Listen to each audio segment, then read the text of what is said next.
Dommage. On va évoluer. Hier, on en parlait avec la situation de ces pèlerins guinéens qui ont trouvé la mort du côté donc, des lieux saints de l'islam. Est-ce que la Ligue islamique, le secrétariat général aux affaires religieuses avait communiqué là-dessus? Oui, c'est ça la réponse. Le secrétariat donc avait communiqué, mais sans pour autant trop donner de détails, les motifs qui ont causé donc la mort de ces 22 pèlerins guinéens. Est-ce que c'est par bousculade? Est-ce que c'est par des cas de maladie? Point d'interrogation. Boubacar Sansobari. Oui, on va dire, moi je dirais que le secrétariat général aux affaires religieuses s'était exprimé dessus. Communiquer, c'est une autre chose. Parce que si ça avait été peut-être communiqué, je ne pense pas que la polémique à laquelle on a assisté, on assisterait à cette polémique-là. Et moi je pense que nous devons, il est vrai, faire amende honorable que nous n'étions pas les premiers à en parler. Le premier imam n'était pas le premier à en parler. Mais il y a eu quand même dans la communication autour de ce sujet, il y a eu des défaillances. Autant, comme l'a dit Marouane hier, dans l'absolu que des pèlerins ne reviennent pas des lieux saints, c'est à la limite, ça peut paraître normal à un moment donné, parce que comme on meurt en Guinée, on peut mourir à la Mecque. Mais quand il y a 22 de nos compatriotes qui meurent dans le cadre du pèlerinage, c'est un événement organisé par l'État. La moindre des choses, c'est de produire un communiqué dédié à cet événement-là et d'écrire, le minimum de choses aurait été de nous dire dans quelles circonstances là ces gens-là sont décédés. Il est vrai que l'hypothèse que le même Marouane avait évoquée hier, à savoir que c'est le premier véritable pèlerinage au lendemain de la Covid, ça peut paraître normal que les gens meurent de cette ampleur-là, mais en même temps, rien n'exclut que ce soit aussi lié à d'autres facteurs.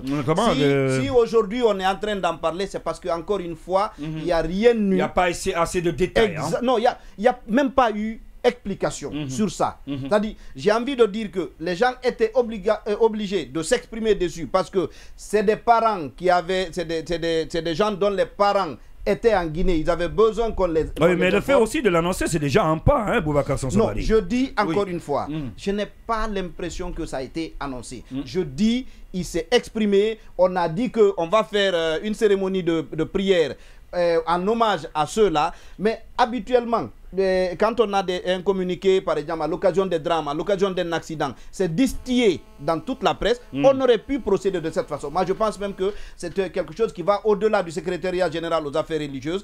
L'État, le gouvernement, le porte-parole, par exemple, du gouvernement, aurait pu produire un communiqué pour dire voici ce qui s'est passé sur les lieux saints de l'islam à l'occasion du dernier pèlerinage. Nous en profitons pour présenter nos condoléances au peuple de Guinée et à leurs familles respectives. Si un message comme ça, un communiqué comme ça, avait atterri dans les boîtes mail de nous, les journalistes, je pense que le débat n'allait jamais se poser. Oui, Lamine Monument Cissé, sur cette question, donc l'État devrait dans les conditions normales nous donner les raisons pour lesquelles ces 22 pèlerins donc, ont malheureusement trouvé la mort, mais aussi présenter les condoléances au nom du peuple de Guinée. Oui, je suis parfaitement d'accord avec Sanso. Quand on meurt à la Mecque, ce n'est pas mauvais en soi. Et surtout quand on est musulman et qu'on est parti pour accomplir notre devoir religieux et qu'on dise dans la culture de notre pays. Et quand on dit à quelqu'un que ton parent, je ne parle pas de mort provoquée, mais quand on dit que ton parent est décédé à la Mecque pendant qu'il accomplissait ses devoirs religieux, pour nous, c'est comme il est béni. Voilà, donc c'est une âme bénie qui est faite pour le paradis. Alors donc ça c'est dans la conception. C'est même cette conception qui a fait taire le débat. Voilà, justement. Depuis que tout ça se passe. Voilà, justement. C'est une conception, c'est une opinion mieux partagée et qui est comme un dogme. Alors, mais ce qui est regrettable pour nous qui analysons les choses, c'est d'abord le fait que l'État n'a pas fait un communiqué officiel, le gouvernement devait le faire. 22 personnes, c'est trop, c'est beaucoup. Oui, c'est beaucoup. Voilà, donc sur la terre bénie, c'est vrai, mais en plus, les Guinéens devaient savoir, ces personnes-là sont mortes de quoi? Alors, si c'est une mort par bousculade, il fallait s'y attendre. Il y a eu tellement de pèlerins cette année, le nombre a été déplafonné et donc la Guinée, la preuve, on a eu plus de 10 000 pèlerins, c'était historique. 10 300. 10 300, donc ça c'est historique. Ouais. Et donc c'était ainsi, et ceux qui sont allés à la Mecque nous ont témoigné que c'était extraordinaire, et même ceux qui avaient l'habitude d'y aller, on dit que le nombre qu'il y avait cette année, c'était de jamais vu. Donc ça c'est une chose, et parce qu'il y a très longtemps... La Guinée seulement avait 10 300 pèlerins. Absolument, voilà. Oui. Maintenant, ça c'est, je dis, mais si on nous dit par exemple que les gens sont tombés malades et n'ont pas été secourus à temps, et ça questionne l'organisation. L'organisation de Hadj et la Ligue islamique, le secrétariat général de la Ligue islamique, où on nous dit, comme on l'a appris par le passé, il y a quelqu'un qui est décédé parce que le manger qu'on lui offrait, il ne pouvait pas le manger et il est resté affamé. Et il n'avait pas la possibilité d'aller s'alimenter. On a entendu ici dans le passé que cela s'est passé. Et parce qu'arrivé là-bas, et les dispositions ont été prises cette année en faisant accompagner les pèlerins par des cuisiniers guinéens qui préparent ce qui est guinéen pour les pèlerins au lieu saint. Et sinon, par le passé, vous étiez obligé, si vous êtes à l'hôtel, de manger ce qu'on prépare à l'hôtel. Et nous savons que ceux qui viennent de l'intérieur, dans les villages, ne sont pas bien évidemment habitués à ce genre de manger. Donc, qu'on le chasse aussi, on comprendra aisément qu'il y a un déficit dans l'organisation. Donc, c'est les motifs, non seulement le communiqué, et ça c'est une bonne bienveillance, c'est une bienveillance, et donc c'est obligatoire, mais aussi nous donner les causes, les raisons pour lesquelles de leur décès, pour qu'on tire les leçons et que la prochaine fois, que cela ne se reproduise pas. Pour que la prochaine fois, cela ne se reproduise pas, il y a Kaba qui est chargé de couvrir donc le secrétariat général aux affaires religieuses qui nous envoie ce message et qui dit qu'une grande cérémonie de sacrifice a été organisée pour la circonstance en présence des parents des disparus et les représentants des agences de pèlerinage. Ce qui nous amène à entamer donc le premier sujet inscrit à l'ordre du jour. Vous voulez vous expliquer? Il y a Mohamed Tal qui est déjà en ligne. Donc très rapidement, l'invité peut attendre. Mais on doit se prononcer. D'abord, rapidement donc. Hier, la raison de ma prudence s'expliquait par ce déficit d'informations lié au pèlerinage de 2022. Donc je pense que 2023, j'allais dire.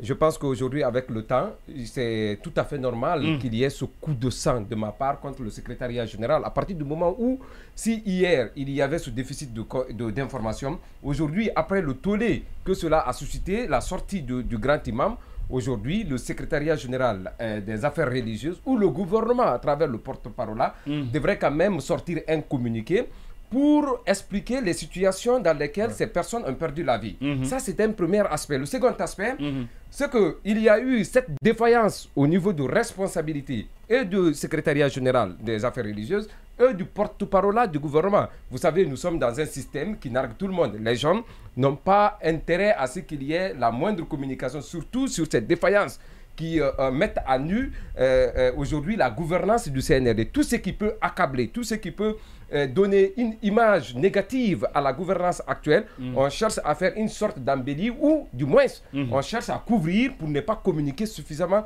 autour. L'autre chose, ce que je déplore, nous-mêmes aujourd'hui qui sommes croyants dans l'âme, c'est le fonds de commerce qui entoure aujourd'hui le pèlerinage, où les gens attendent qu'ils s'agonisent au crépuscule de leur vie pour amener leurs parents au pèlerinage.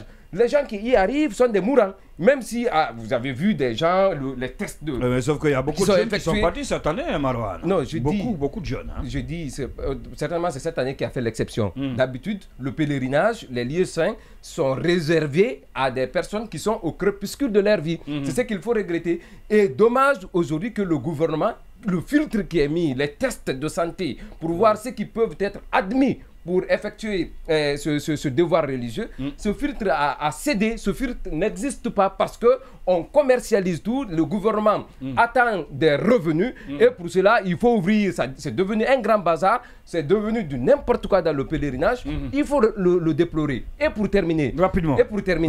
C'est cet autre manque de responsabilité, c'est cet autre manque de responsabilité du gouvernement. Vous prenez ces différents cas parce que c'est le moment de l'évoquer. Vous avez vu aujourd'hui tous ceux qui sont devenus ministres. tous ceux qui sont directeurs ou qui représentent quelque part dans l'État ont des places de responsabilité. On plaide même, vous savez, je ne sais pas comment expliquer cela, mais il suffit d'être juste à un niveau de responsabilité pour pouvoir amener tes parents au pèlerinage. Je pense qu'aujourd'hui, il faudrait questionner à la fois l'organisation, mais aussi la responsabilité de l'État. D'accord, la responsabilité de l'État. Parce qu'on dit le pèlerinage, on vient, c'est pour se purifier, c'est pour demander pardon, mais on ne peut pas voler l'argent du peuple. Chaque ministre envoie 3 ou 4. Vous prenez vos parents, vous amenez avec l'argent volé, vous pensez que Dieu va vous pardonner. Dieu ne va pas vous savez, c'est quoi? Cette pratique a existé dans les temps, pendant la pensée chrétienne, pendant le Moyen-Âge chrétien. Il y a eu des pratiques qui ont fait que l'Église est partie en faillite. C'est ce qu'on a appelé le nicolaïsme et le saint-simonisme. C'est cette pratique qui existait, qui permettait aux fidèles chrétiens d'acheter des parcelles à l'au-delà. J'ai bien compris, Marouane. On va partir rapidement parce qu'il y a l'invité déjà qui est en ligne au téléphone. Oui, c'est cool, rapidement. Alors, moi, ce que je ne comprends pas, c'est cette volonté d'entretenir le flou autour de ce qui s'est passé. Sinon, dans l'absolu, au niveau des parents, on se dit, il y en a même qui rêvent de mourir à la Mecque. C'est-à-dire, tu as été blanchi de tes péchés, tu es décédé au lieu saint. Ça plaît aux gens. Et c'est les portes du paradis qui sont ouvertes. Hier nuit, moi, je parlais avec quelqu'un qui disait que jusqu'à présent, eux, ils ne savent pas où se trouve leur papa. Et dans quelles son numéro ne passe pas et on ne leur a pas dit qu'il est mort. Ah, d'accord. Ça, c'était hier nuit. Ça veut dire que la communication jusqu'à date, je ne pense pas que ça soit au niveau de tout le monde. Ça sous-entend qu'il n'y a pas une liste dressée. C'est ce que je n'ai pas compris, parce que le bilan n'a pas été fait. Justement, c'est ça le problème. L'identité des parce personnes qu'en réalité, même les différents convois, on connaît le nombre, il y a une liste pour chaque convoi. Alors, si au retour, vous êtes parti à 100, vous retournez, vous êtes à 80, c'est facile de savoir quels sont ceux qui n'ont pas répondu à l'appel. Et à chaque convoi, on connaît le nombre, on a les noms. Et on sait qui était logé où. Et donc, c'est facile de mener les enquêtes. Il y avait des guides. Mais si, quelques mois après même le pèlerinage, et que certains ne savent pas jusqu'à présent où se trouvent leurs parents. Où se trouvent leurs parents, il y a un sérieux problème.